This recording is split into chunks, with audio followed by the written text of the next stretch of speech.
আপনার শ্বশুর লাশ যখন বের করে আপনাদের ঘরে টেলিভিশন ছিল, আবার আপনার আব্বার লাশ যখন বের করে তখনও আপনার ঘরে টেলিভিশন ছিল, আবার আল্লাহ না করুক আপনার লাশ যখন বের করবে তখনও যদি টেলিভিশন থাকে, বোন মা, আল্লাহ তাআলার কাছে আপনি কি জবাব দিবেন?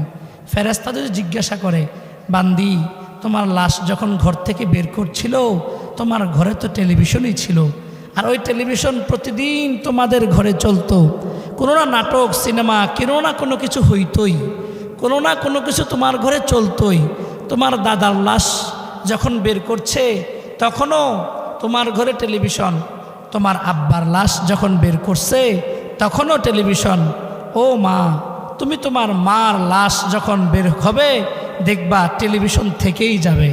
আবার তুমি যখন শ্বশুরবাড়িতে আসছো, নতুন সংসার, নতুন জীবন, নতুন এলাকা, তো এই ঘরে এসেই দেখছো টেলিভিশন, একেবারে শোয়ার ঘরে, যেই ঘরে তুমি ঘুমাও প্রতিনিয়ত, এই ঘরে টেলিভিশন তুমি সারা রাত দেখো, দিনের বেলায় দেখো। আল্লাহ না করুক যখন তুমি মরে যাও, ওই মরার লাশ যখন বের করে তখন তোমার ঘরে যদি টেলিভিশন চলমান দায়েম অবস্থায় থাকে, তো ফেরেশতা তো আল্লাহর কাছে বলবে, আয় আল্লাহ, আপনার এই বান্দির লাশ যখন আপনার বান্দারা বের করছিল তখন তার ঘরে টেলিভিশন বলবৎ ছিল। টেলিভিশন কেউ নামাজ শিখবার জন্য কিনে না, টেলিভিশন কেউ পর্দা শিখবার জন্য কিনে না, টেলিভিশন কেউ কোরআনে কারীমের তেলাওয়াত শিখবার জন্য কিনে না। মা আর বোন, টেলিভিশনের অপব্যবহার ধারাবাহিক কত পুরুষ ধরে কবিরা গুনাহের একটা ব্যবস্থাপনা আপনার আমার ঘরে চলছে। নাটক দেখা, সিনেমা দেখা, গান দেখা, এগুলো কবিরা গুনাহ। খেলাধুলা দেখা, এগুলো সময় নষ্ট করার কারণে এটাও কবিরা গুনাহ।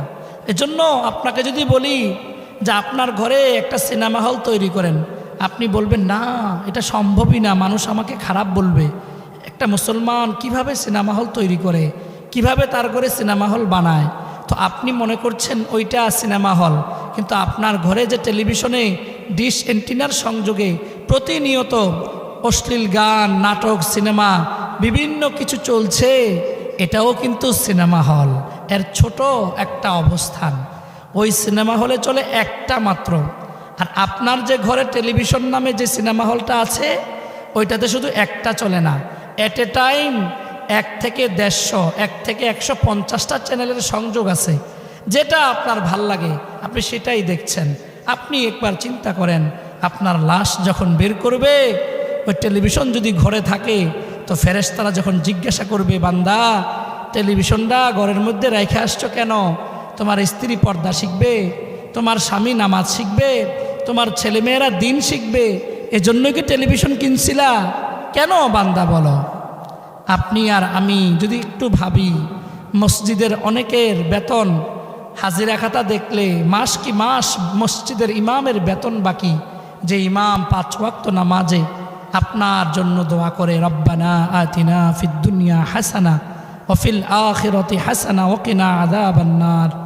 যে ইমাম সাহেব আপনার বাচ্চাগুলোকে দিন শিখায়, ইসলাম শিখায়, জানাজা শিখায়, নামাজ শিখায়, কোরআনের তেলাওয়াত শিখায়, তার মাসিক বেতন আপনি 50 টাকা সঠিকভাবে দেন না, অথচ প্রতি মাসে ডিশ এন্টিনার সংযোগের এই কারেন্ট বিলটা প্রতি মাসে 150 টাকা 200 টাকা প্রতি মাসে ক্লিয়ার, কারণ পরের মাসে দেরি করলে লাইন কেটে দিবে। মা আর বোন, মনে হয় যেন আপনি আর আপনার স্বামী মিলে জান্নাত বাদ দিয়ে জাহান্নাম ক্রয় করছেন। প্রতি মাসে 200 টাকা করে গেলে 12 মাসে 2400 টাকা আপনার ঘরের সমস্ত পরিবারের সদস্যদের হারাম কবিরা গুনাহের ব্যবস্থাপনায় আপনি ব্যয় করছেন। আর মসজিদের ইমামের 50 টাকা বেতন দেওয়া হয়তোবা আপনার জন্য অনেক কষ্টকর হয়ে যায়। এজন্য সামনে রমজান আসতেছে, এটা একটা বড়ই সুযোগ যে টেলিভিশনের অপব্যবহার, গুনাহের কবিরার ধারাবাহিক ব্যবস্থাপনা থেকে আমাদের মুসলিম উম্মাকে বাঁচার। আমাদের সন্তানগুলো এমনিতেই আমাদের হাতের কন্ট্রোলের বাইরে চলে যাচ্ছে। প্রতিনিয়ত মোবাইল, প্রতিনিয়ত টেলিভিশনের অশ্লীলতা, বেহায়াপনা, ডিশ এন্টিনার বিভিন্ন অনুষ্ঠানমালা আপনাকে আমাকে প্রতিনিয়ত গ্রাস করে ফেলছে। মা আর বোন একটু ভাবেন, আপনি হয়তোবা শিরিক করেন না, কিন্তু ভারতীয় চ্যানেলগুলো প্রতিনিয়ত আপনার ঘরে চলার কারণে আপনার ঘরে শিরিকের কাজের প্রতিদিন চর্চা হচ্ছে, চর্চা। যেমন স্টার জলসা, জি বাংলা, হিন্দি চ্যানেলগুলো, ভারতীয় চ্যানেলগুলো, এগুলোর কোথাও কোনো নাটক, সিনেমাতে, গানে মুসলমানের তাহজিব তামাদ্দুন বুঝাবে না। শুধুমাত্র হিন্দুদের উলু উলু ধ্বনি, মূর্তির সিনারি, মূর্তির পায়ে কিভাবে পূজা করতে হয়, মূর্তির সামনে কিভাবে খাবার দিয়ে রাখতে হয়, মূর্তির সামনে কিভাবে প্রদীপ জ্বালাতে হয়, মূর্তির পায়ে ওই হিন্দু বাচ্চাগুলো কিভাবে প্রণাম করে, এগুলো প্রতিনিয়ত আপনার ঘর থেকে টেলিভিশনের সাউন্ড এর মাধ্যমে প্রচারিত হচ্ছে, আকাশ বাতাস প্রকম্পিত হচ্ছে। আপনার কাছে মনে হচ্ছে এটা তেমন কি না, এই যে ছোট্ট ছোট্ট বাচ্চারা প্রতিনিয়ত এই সিনারিগুলো দেখছে, তার মস্তিষ্কের মধ্যে শিরকি চিত্রায়িত হচ্ছে, শিরকি চিত্রায়ন হচ্ছে। আপনি মনে করছেন ওই অনুষ্ঠান মালা, হিন্দুদের বিয়ে, একজন আরেকজনকে মালা পরায়া দিচ্ছে, একজন আরেকজনকে প্রণাম করছে, মূর্তির পায়ে গিয়ে সেজদায় পড়ে যাচ্ছে, এরপরে উলু উলু ধ্বনি দিচ্ছে, বিভিন্ন রকমের ঘন্টা বাজাচ্ছে, প্রসাদ দিচ্ছে। আপনি মনে করছেন এগুলো কি না, এটা মুসলমানিত্বের আত্মমর্যাদাবোধ। মা, যদি আপনার দিলে আত্মমর্যাদাবোধ থাকতো তো হিন্দুদের কোনো অনুষ্ঠান মালা আপনার ঘর থেকে প্রচারিত হতো না। এজন্য দিল দিয়ে দিমাগ দিয়ে বুঝেন, ইসলাহি মাহফিল মাওলানা আপনাদের খেদমতে প্রতি মাসেই করে থাকেন। ইসলাহ মানে সংশোধন। মা আর বোন, আপনাকেই বলছি, আমার আব্বার সময়ে আমাদের ঘরে টেলিভিশন ছিল না। আলহামদুলিল্লাহ এখন আমার ঘরেও টেলিভিশন নাই। আমার ছেলে আশা করি ভবিষ্যতে এটাই শিখবে, সেও টেলিভিশন ঘরে নিবে না। তো আপনি চিন্তা করেন, আপনার শ্বশুরবাড়িতে আসছেন, টেলিভিশন ছিল, আপনার জামাই টাকার কারণে আরও বড় এলইডি কিনছে, তো আপনার সন্তান এর চাইতে বড় কিনবে। কিন্তু দেখার বিষয় হলো, আপনার লাশ যখন বের করবে তো ফেরেশতারা সাক্ষী হিসেবে রব্বুল আলামিনের কাছে বলবে, আল্লাহ, তার লাশটা যখন বাইর করছিলাম, তার লাশটার ঠিক সুন্দর দেয়ালে বড় এলইডি ফিট করা ছিল, তার ড্রয়িং রুমে, ডাইনিং রুমে, বেডরুমে টিভি ফিট করা ছিল। যে টেলিভিশন দেখে দেখেই সে কত রাত যে ঘুমাইছে। মালিক আপনাকে হয়তোবা ডাকে নাই, কিন্তু নাফরমানি ঠিক দিনে অথবা রাতে কিছু মিনিটের জন্য হলেও তার ঘরে টেলিভিশনের মাধ্যমে হয়েছে। এজন্য সামনে রমজান মাস, রমজানকে কেন্দ্র করে রমজানের কদর করা চাই। আল্লাহ রসুল বলেন, আমাদের অনেকের মা বোনদের প্রবণতা আছে, রমজান মাসেও আমরা টেলিভিশনে নাটক সিনেমা দেখে সময় পাস করি। কিন্তু আল্লাহ নবী বলেন, মান লাম ইয়াদা কাওলা যুর ওয়াল আমালা বিহি ফালাইসা লিল্লাহি হাজা আন ইয়াদা তাআমাহু ওয়া শারাবাহু। আল্লাহ নবী বলেন, যারা রোজা রাখছে কিন্তু মিথ্যা কথা ছাড়তে পারলো না, গীবত পরনিন্দা পরচর্চা ছাড়তে পারলো না, হারাম কবিরা গুনাহ ছাড়তে পারলো না, সারাদিন রোজা রাখলেন, রোজা রাখা অবস্থায় আপনি টেলিভিশনে নাটক সিনেমা দেখেন, ফেসবুক, ইউটিউব, অনলাইনে হারাম কবিরা গুনাহে অভ্যস্ত হয়ে আছেন, মোবাইলে অথবা টেলিভিশনে গান দেখে দেখে সময় পাস করছেন। রাসূলুল্লাহ সাল্লাল্লাহু আলাইহি ওয়াসাল্লাম বলেন, মিথ্যা কথা যে ছাড়তে পারে না, ওয়াল আমালা বিহি, মিথ্যার সমন্বয়ে সমন্বিত হারাম কবিরা গুনাহ যারা ছাড়তে পারে না, তাদের ক্ষুধা থাকার কষ্ট, তৃষ্ণার্ত থাকার কষ্ট ছাড়া ওই রোজাদারদের রোজা আল্লাহর কাছে কোনো উপকারে আসবে না। নাউজুবিল্লাহ। তাহলে রোজা রাখতে হবে, টেলিভিশন দেখা বন্ধ করতে হবে, জবানের অপব্যবহার বন্ধ করতে হবে। আমরা শুধু ক্ষুধার, তৃষ্ণার আর স্বামী স্ত্রীর মেলামেশা থেকে তিনটা জিনিসের রোজা রাখি না। আমার হাতের রোজাও আছে, এই হাত দিয়ে কোনো অবৈধ কিছু স্পর্শ করা যাবে না। পায়ের রোজা আছে, এই পা দিয়ে কখনো হারাম কাজের দিকে হেঁটে যাওয়া যাবে না।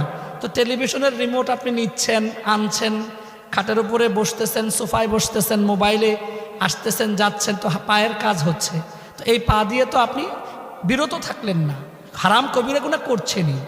আপনার চোখের গুনাহ হারাম দেখা যাবে না, চোখের রোজা হারাম দেখা যাবে না, কানের রোজা হারাম কিছু শোনা যাবে না, আপনার মস্তিষ্কে হারাম কোনো চিন্তা করা যাবে না। রোজা আমরা শুধু 3টা জিনিসের মধ্যে সীমাবদ্ধ, আমরা খাই না, পান করি না, স্বামী স্ত্রীর কাছে যাই না, এই 3টা শুধু, বাকি সব কাজ আমাদের ঠিক আছে।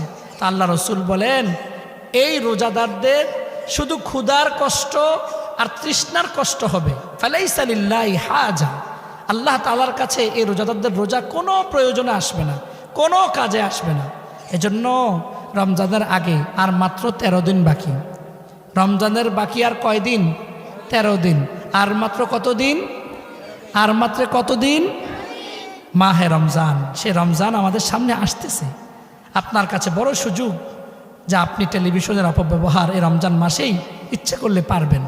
আর রোজা রেখে কখনোই হারাম কোনো কবিরা গুনাহ, কোনো মিথ্যা কথা, গীবত, শাকায়াত, পরনিন্দা, পরচর্চা, সম্ভব হলে পাশের বাড়ির মহিলার সাথে আড্ডা দিবই না, একসাথে 1 মিনিটের জন্য হলেও একসাথে হব না। কারণ মানুষ 2 জন একসাথে হলেই কোনো না কোনো মানুষের দোষচর্চা হয়েই যায়। এজন্য আপনি আপনার রোজাকে কন্ট্রোল করবার জন্য কখনোই আপনার প্রতিবেশী মহিলার সাথে একসাথে হবেন না, বরঞ্চ আপনার রোজার প্রস্তুতি হিসেবে এই মাদ্রাসায় মহিলা শিক্ষিকা যারা আছে তাদের মাধ্যমে আশেপাশে বাড়ি যারা আছে 10-12 জন একটা গ্রুপ করে আপনারা 1 ঘন্টা সময় এই মাদ্রাসার মুহতামিমের মাধ্যমে মহিলা শিক্ষিকাদের কাছ থেকে নিবেন। 1টা ঘন্টা আপনার জিন্দিগির কোরআনুল কারীমের পুরা তেলাওয়াত না হোক, অন্তত পক্ষে সামনে রমজানকে সামনে রেখে 5টা সূরা ফাতিহা সহ এই মাদ্রাসার মহিলা শিক্ষিকার মাধ্যমে মা আর বোন আপনাদের কাছে অনুরোধ, এটা আপনার 20, 25, 40 বছর হয়ে গেছে সূরাতুল ফাতিহা শুদ্ধ করে পড়তে পারেন না। আপনি দেখেন মাঝে মধ্যে আপনি কোথাও বেড়াতে গেলে কি পরিমাণ সাজগুজ করেন, কত কিছু আপনি দেন, আয়নাতে দেখেন, আপনি জামা পরে আবার আয়নাতে দেখেন, কাউকে বলেন কেমন লাগছে। অথচ রব্বুল আলামিনকে এত বছর ধরে যে কয়েকটা নামাজ পড়েন, সূরাতুল ফাতিহা, সূরা ইখলাস, তাশাহুদ, দুরূদ শরীফ, দোয়ায়ে মাসুরা দিচ্ছেন, কিন্তু এগুলো শুদ্ধ হচ্ছে কিনা আজও কোনো একজন আলেমা হাফেজা মহিলার কাছে আপনি জিজ্ঞাসা করলেন না। মা, দুনিয়ার এই সৌন্দর্য, বোন, দুনিয়ার এই সৌন্দর্য ক্ষণিকের, আজকে মরে গেলে আপনার এই সৌন্দর্যের কোনো দাম হবে না। মুহূর্তের মধ্যেই কবরের মাটিতে আপনার মাথার চুল আলাদা হয়ে যাবে, আপনার হাত এর গোশত আলাদা হয়ে যাবে, চোখের ভিতরের অংশগুলো আলাদা হয়ে যাবে। গতকালে এক মাওলানা বলতেছিলেন ঈসা আলাইহিস সালামের জমানার এক ঘটনা, যে ঈসা আলাইহিস সালামের জমানায় একটা ছোট্ট মেয়ে বাচ্চা, যুবতী মেয়ে বাচ্চা ইন্তেকাল করছে। তো এক মাওলানা নিজে বলতেছেন, ওনার থেকে আমি ঘটনা নকল করছি, যে মরণের ভয়াবহ বিভীষিকাময় অবস্থা যে কত ভয়ঙ্কর এবং ভয়ানক। তো ঈসা আলাইহিস সালামের একটা বড় মুআজিজা ছিল, ইনি যে কোনো কবরের সামনে আল্লাহর হুকুমে যদি চাইতেন তো ওই কবরের বাসিন্দাকে জীবিত করতে পারতেন। তো ওই মা তার মেয়েটা ইন্তেকালের পরে কবরের পাশে বসে আছে। এমন সময় ঈসা আলাইহিস সালাম পাশ দিয়ে যাচ্ছেন। ঈসা আলাইহিস সালামকে বললেন, নবী পয়গম্বর ঈসা, আপনি যদি আল্লাহর হুকুমে আমার মেয়েটাকে একটু জীবিত করে দিতেন খুবই ভালো হতো। তা আল্লাহ রসুল ঈসা আলাইহিস সালাম ওই মেয়েটাকে কুম বিইজনিল্লাহ, আল্লাহর হুকুমে উঠো, দাঁড়াও, এই কথা বলে যখন উঠতে বললেন, মেয়েটা উঠলেন। মেয়েটা ওঠার পর দেখলো যে মেয়েটার চুলগুলো সব পাকা পাকা অবস্থা। তো এবার মেয়েটার মা জিজ্ঞাসা করলো, মা, তুমি না কিছুদিন আগে ইন্তেকাল করেছ, তোমার এই চুলগুলো সবগুলোতেই পাকা, তুমি তো যুবতী ছিলা, সবগুলো কাঁচা ছিল, কারণ কি? তখন ওই মেয়েটা ডাক দিয়ে বলে, মা, আমার চুলগুলো কাঁচাই ছিল, কিন্তু যখন আল্লাহর পয়গম্বর আমাকে উঠতে বলছে, জীবিত করতে বলছে, তা আল্লাহর হুকুমে যখন আমি জীবিত হয়েছি, তো জীবিত হওয়ার পরে তো আবার আমাকে মৃত্যুবরণ করতে হবে। তো ওই যে প্রথম মৃত্যুর স্বাদ আমি যখন নিচ্ছিলাম, ওই মৃত্যুর স্বাদের যে তীব্রতা, যে জ্বালা, যে দহন, যে যন্ত্রণা, মৃত্যুর কষ্টের ভয়াবহতা, প্রথম মৃত্যুর সময় আমি যে যন্ত্রণা পেয়েছিলাম মা, যখনই আমি জীবিত হচ্ছিলাম তো আমার মৃত্যুর যন্ত্রণার কথা মনে হওয়ার সাথে সাথে ওই টেনশানে আমার সবগুলো চুল পাকা আপনার সামনে পরিবেশন করা হয়েছে, যন্ত্রণার টেনশানে। তাহলে আপনি আর আমি এ পরিমাণ মেহনত আমাদের পরিবার নিজের দেহের উপরে করছি, কিন্তু যুগ যুগ ধরে বছর ধরে আমি আমার কেরাতগুলো, আমার যতটুকু কেরাত হলে নামাজ হয় এতটুকু কেরাত নিয়ে আমি কখনোই কাউকে শোনাইলাম না। এজন্য সামনের রমজানে আপনাদের কাছে তেমন বেশি আমি প্রস্তুতি হিসেবে দিচ্ছি না, শুধু একটাই দিচ্ছি, আপনারা অন্তত পক্ষে কোরআনুল কারীমের বিশুদ্ধ তেলাওয়াত যদি পুরাটা না পারেন অন্তত পক্ষে 5টা সূরা, তাশাহুদ, দুরূদ শরীফ, দোয়ায়ে মাসুরা, দোয়ায়ে কুনুত, রুকু সেজদার তাসবিহ, নামাজের সিস্টেম আর পদ্ধতি, এই জিনিসগুলো অন্তত পক্ষে কিছু মা আর বোন একসাথে হয়ে 1 ঘন্টায় মাদ্রাসার মহিলা শিক্ষিকার মাধ্যমে নেন, আপনার জীবন সুন্দর হবে। রব্বুল আলামিন কুরআনুল কারীমে বলেন, আওয়ালাম নুআম্মিরকুম মা ইয়াতাযাক্কারু ফীহি ওয়া জাআকুমুন নাযীর। হে দুনিয়ার মানুষ, এতটুকু হায়াত কি তোমাকে দেই নাই? খেয়াল করেন আল্লাহ তাআলার কথার ধরনটা কি। এতটুকু হায়াত কি তোমাকে আমি দেই নাই যতটুকু হায়াত পেলে আমার ইবাদত সুন্দর করে শিখতে পারতা? কি চমৎকার! এজন্য আপনাদের কাছে রমজানের আগ মুহূর্তের এই আলোচনায় প্রথম নসিহা, যা আপনারা শাবান মাসে যে কয়দিন আছে 27 তারিখের আগ পর্যন্ত যে কয়দিন পারেন রোজা রাখবেন। যদি পুরা দিন না পারেন সোমবার অথবা বৃহস্পতিবার, যেমন কালকে বৃহস্পতিবার রোজা রাখবেন। এরপর টেলিভিশনের অপব্যবহার স্বামী স্ত্রী মিলে বন্ধ করার চেষ্টা করেন। এটা কবিরা গুনার একটা ছোট্ট সিনেমা হল, আমরা কেউ বুঝতেছি না এটা, এবং প্রতিনিয়ত আমাদের ঘরে শিরকের চর্চা হচ্ছে, আমরা বুঝি না এটা। আর রমজান মাসকে কেন্দ্র করে রোজা রেখে কখনোই অশ্লীল, ফাহেসা, গীবত, পরনিন্দা, পরচর্চা হারাম কাজ, শুধু নিজের দেহে হাত, চোখ, কান, পা অপব্যবহার থেকে বাঁচায় রাখবেন। আর কোরআনুল কারীমের বিশুদ্ধ তেলাওয়াত শিখার চেষ্টা করবেন। আল্লাহ আমাদেরকে কবুল করুন, বলি আমিন। আমি কোরআনুল কারীমের সূরা আহজাবের 32-33 নম্বর আয়াতের কিছু অংশ তেলাওয়াত করেছি। আল্লাহ তাআলা এই 2টি আয়াতের মধ্যে 5টি ওয়াজ করেন, নারীদের জন্য 5টি ওয়াজ, এবং এই 5টা ওয়াজ সর্বপ্রথম আল্লাহ তাআলা আমাদের নবীর স্ত্রীদেরকে করছেন। সুবহানাল্লাহ! আমাদের নবীর স্ত্রীরা আমাদের সবার মা, আর আমাদের ওই উম্মাহাতুল মুমিনিন নবীজির স্ত্রীদের মতো, আমাদের মাদের মতো চরিত্রবান দুনিয়াতে কেউ আসে নাই, ভবিষ্যতেও আসবে না। তাদের মতো চরিত্রবান কেউ ছিল না, ভবিষ্যতেও থাকবে না। এত চরিত্রবান, এত আমলওয়ালা, এত বড় মর্যাদাওয়ালা আমাদের নবীর স্ত্রীগণ, তাদেরকে আল্লাহ তাআলা ওয়াজ করে শোনাইতেছেন 5টা ওয়াজ। তাহলে ওয়াজ কত দামি! ব্যক্তির কারণে ওয়াজও দামি হয়ে যায়। ওয়াজটার মূল মুখাতাব, মূল উদ্দেশ্য হলো আমাদের নবীদের স্ত্রীগুণ। আর এই ওয়াজ কিয়ামত পর্যন্ত আনেওয়ালা সমস্ত মা বোন যদি মেনে নেয়, তাহলে তারাও সবচেয়ে উচ্চ তবকার নারী হতে পারবে। সুবহান! এবার মনোযোগ দিয়ে শুনেন, এরপরে ইনশাআল্লাহ আমার কথা শেষ।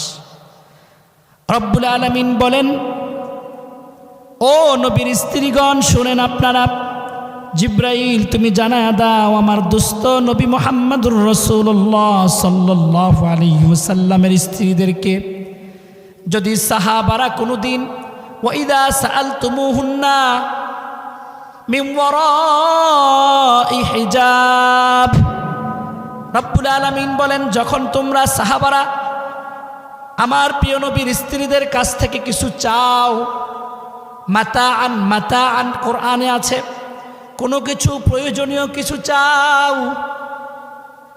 মিন ওয়ারাই হিজাব, সাবধান সাহাবারা, পর্দার আড়াল থেকে নবীজির স্ত্রীদের কাছ থেকে চাইও। এবার রব্বুল আলামিন বলেন, ও নবীর স্ত্রীগণ শুনেন, সাহাবারা যদি কোনোদিন কোনো কিছু আপনার কাছে চায়, আপনাদের উচিত হবে ফালা তাখদা'না বিল কওল, ওই সাহাবীদের কোনো কিছু চাওয়ার প্রতি উত্তরে কণ্ঠটা যেন মিষ্টি না হয়, কণ্ঠের ব্যবহার যেন মিষ্টি না হয়, কণ্ঠ খুব ঝাঁঝালো থাকবে, ঝাঁঝালো। যেমন দুনিয়ার ময়দানে যত অবৈধ প্রেম, মোবাইলে পরকীয়া প্রেম, এক জেলা থেকে আরেক জেলার তরুণীর সাথে প্রেম, এক জেলার সাথে আরেক জেলার, যেখানে আপনারা যত অকারেন্স দেখেন, মেয়ে আর ছেলের অবৈধ প্রেম ভালোবাসা দেখেন, স্বামী স্ত্রীর অবৈধ পরকীয়া প্রেম দেখেন, মূল হলো এই আয়াতের অনুশাসন মেনে না চলা। অর্থাৎ পর্দার আড়াল থেকে হোক, মোবাইলে হোক, যে কোনো জায়গা থেকে হোক, আল্লাহ তাআলার পক্ষ থেকে নারীদের জন্য কণ্ঠটা হলো অনেক বড় একটা নেয়ামত। কারণ মেয়েদের কণ্ঠের মধ্যে একটা জাদু আল্লাহ তাআলা দিয়েছেন। বয়স্ক একটা মহিলাও যদি কথা বলে মোবাইলে, মনে হবে যেন বাচ্চা মেয়ে কথা বলে। ওই কণ্ঠের জাদুটা পরপুরুষের উপরে প্রভাব পড়ে, প্রভাব। এজন্য রব্বুল আলামিন নবীদের স্ত্রীদেরকে হুঁশিয়ার সাবধান করছেন, ও আমার প্রিয় নবীর স্ত্রীগণ, সাহাবারা যদি তোমাদের কাছে পর্দার আড়াল থেকে খেয়াল করেন, কোরআনের আরেকটা আয়াতে আসছে মিন ওয়ারা'i হিজাব, সামনাসামনি আসবার তো কোনো সুযোগই নাই, পর্দার আড়াল থেকেও যদি সাহাবারা কোনো কিছু চায়, আল্লাহ তাআলা বলেন ফালা তাখদা'না বিল কওল। সূরা আহজাব 22 নম্বর পারার প্রথম পৃষ্ঠায় রব্বুল আলামিন বলেন, নবীর স্ত্রীগণ শুনেন, কণ্ঠটা মিষ্টিভাবে সাহাবীদের সাথে ব্যবহার চলবে না। ঠিক তদ্রূপভাবে আপনারাও যদি আপনাদের এই মাদ্রাসার শিক্ষকদের সাথে কখনো ফোনে কথা বলেন, মিষ্টি কণ্ঠে কথা বলবেন না। আপনার মেয়ে ছেলেটা স্কুল কলেজে পড়ে, টিউশনি টিচার, স্কুল কলেজের শিক্ষকের সাথে যখন কথা বলবেন, যদি সেটা পুরুষ হয়, মিষ্টি কণ্ঠে ব্যবহার করবেন না। আপনার স্বামী বিদেশের জমিনে থাকে, আপনার স্বামীর বন্ধুর সাথেও যদি কখনো ফোনে কথা বলা লাগে প্রয়োজনে, ওই বন্ধুর সাথেও মিষ্টি কণ্ঠ ব্যবহার করা যাবে না। দেবরের সাথেও মিষ্টি কণ্ঠ ব্যবহার করা যাবে না। ভাসুরের সাথেও মিষ্টি কণ্ঠ ব্যবহার করা যাবে না। ননদের জামাইয়ের সাথে, নিজের বোনের জামাইয়ের সাথেও মিষ্টি কণ্ঠ ব্যবহার করা যাবে না। মানে হলো সূরা নূরের 31 নম্বর আয়াতের 12 জন ওই লোক ছাড়া আর কারো সাথে মিষ্টি কণ্ঠ ব্যবহার করা যাবে না।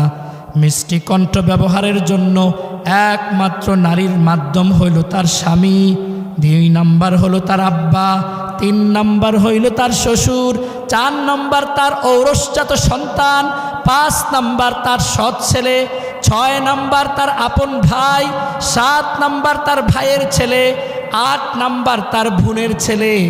এই পুরুষগুলো ছাড়া আপন মামা নিজের মায়ের ভাই, আবার আপন চাচা নিজের বাপের ভাই, এই পুরুষগুলো ছাড়া মিষ্টি কণ্ঠে আর কারো সাথে কথা বলা যাবে না। যত অকারেন্স ঘটেছে সবগুলোর একটাই কারণ, মিষ্টি কণ্ঠের জাদুর ছোঁয়া।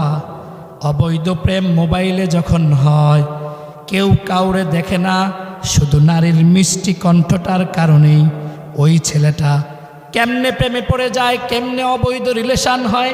রব্বুল আলামিন বলেন ফায়াতমাল্লাযী ফী কলবিহি মারাদ, কই নারী তুমি না হয় শ্রেষ্ঠ চরিত্রের অধিকারী, মেনে নিয়েছি, ঠিক আছে, তুমি ভালো, তোমার হৃদয়ের স্বচ্ছতা আছে, কিন্তু রব বলেন তুমি যে পুরুষের সাথে কথা বলতেছ, ওই পুরুষের ঈমান বড় দুর্বল। দুর্বলতার কারণে শয়তান তার দিলের ভিতরে ওয়াসওয়াসা দেয়, বারবার বলে মেয়েটার কণ্ঠটা এত সুন্দর, না জানি সামনাসামনি কত সুন্দর। এজন্য রব কত সুন্দর খোলাসা করছেন, হতে পারে আপনার বাচ্চার হুজুর, হতে পারে আপনার বাচ্চার টিচার, হতে পারে আপনার স্বামীর বন্ধু, হতে পারে আপনার দেবর ভাসুর ননদের জামাই, নিজের বোন জামাই, চাচাতো মামাতো জ্যাঠাতো খালাতো বা তালাতো ভাই হতে পারে।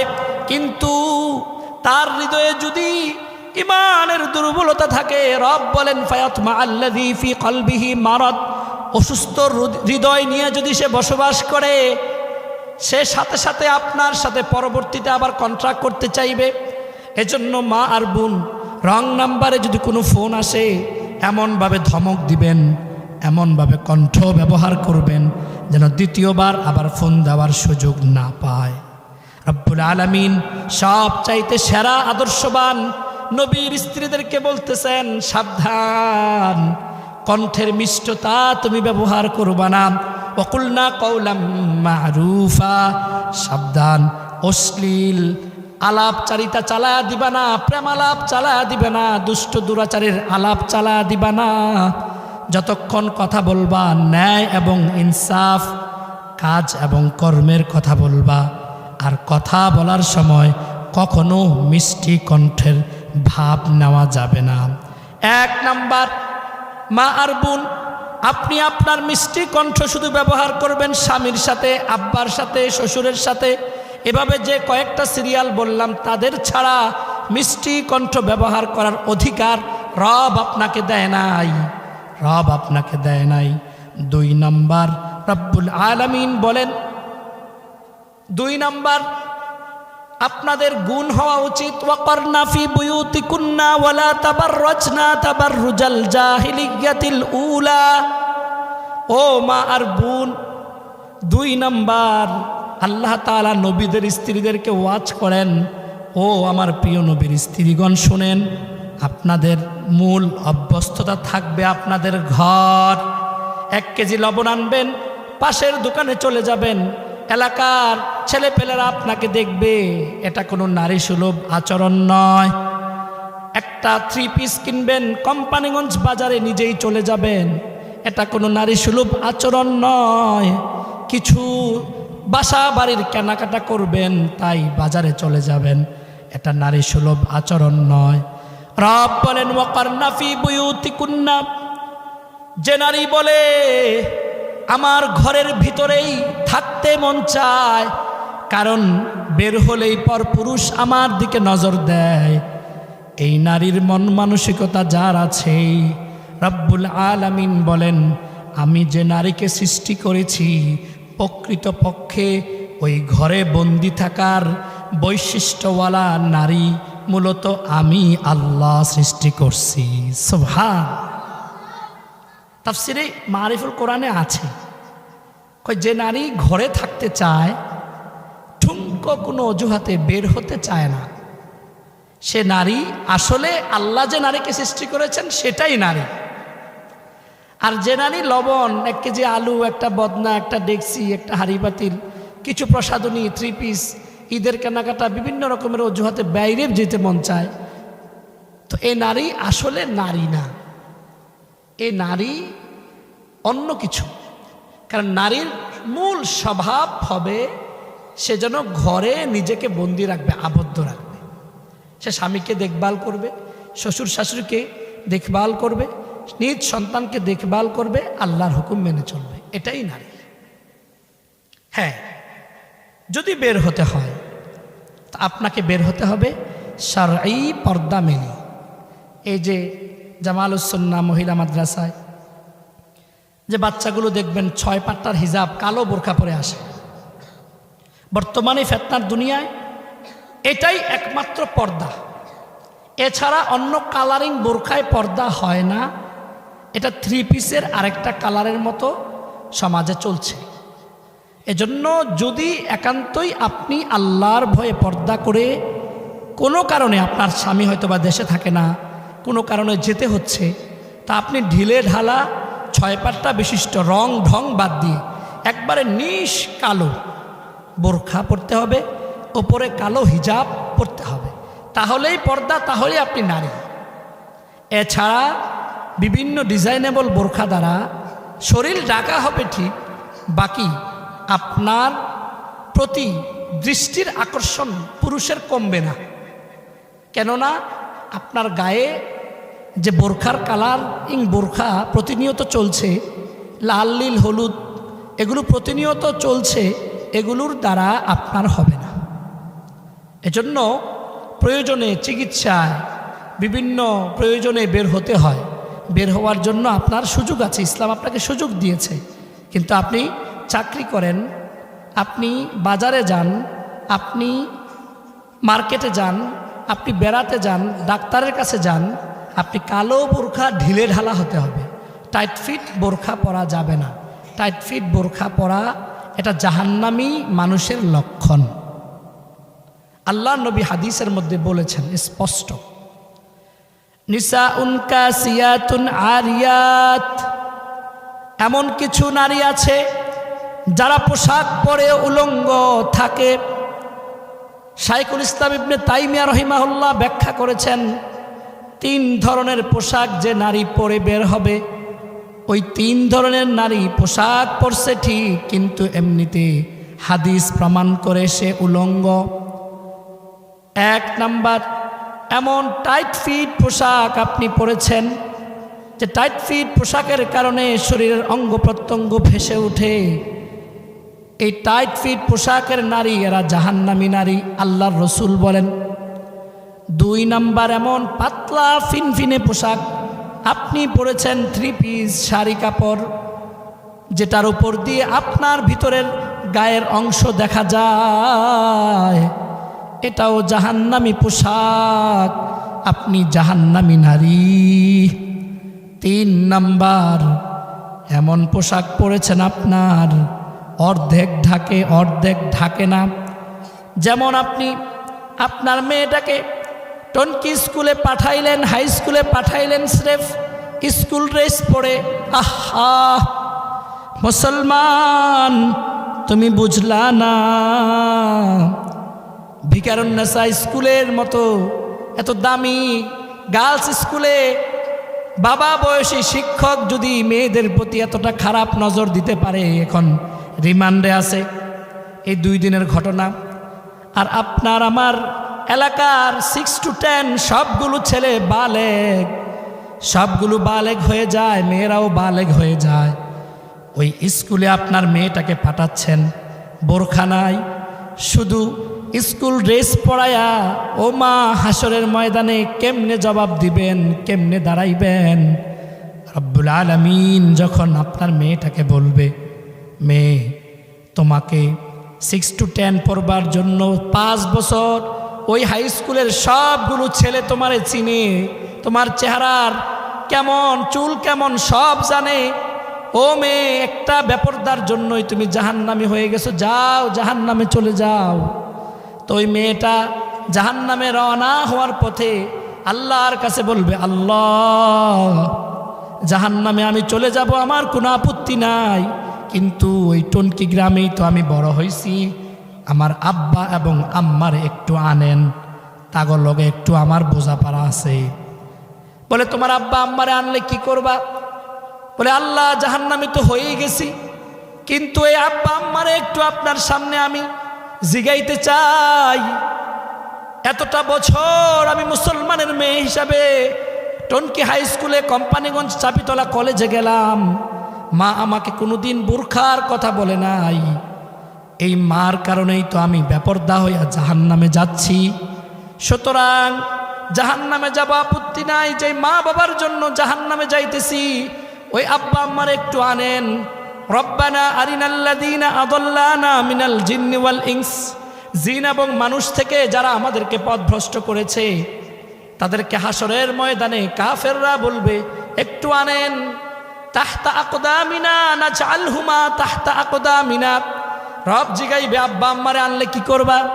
যে আব্বা আম্মা আমারে দুনিয়া চিনাইছে, পর্দার মাধ্যমে আখিরাত চিনাই নাই, ওই আব্বা আম্মারে একটু আনেন।